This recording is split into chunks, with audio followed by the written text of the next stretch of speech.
Amount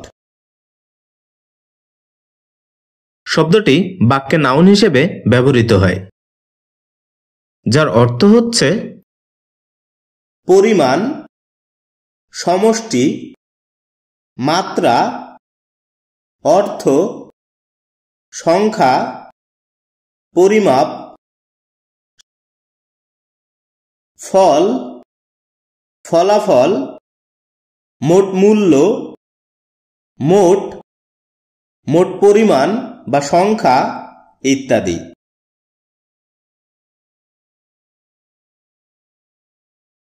এছাড়াও এই শব্দটি বাক্যে ভার্বের ইনট্রানজিটিভ ফর্মে ব্যবহৃত হয়, যার অর্থ হচ্ছে মোট হওয়া, সমান হওয়া, শ্রেণীবদ্ধ করা, মোট পরিমাণ হওয়া ইত্যাদি।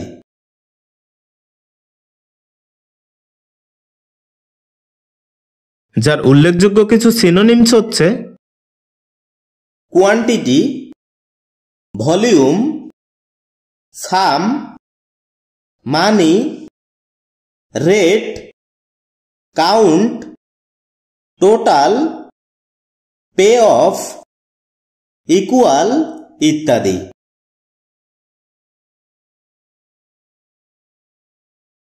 যার উদাহরণস্বরূপ আমরা বলতে পারি অ্যামাউন্ট ওয়াজ 2 মাস।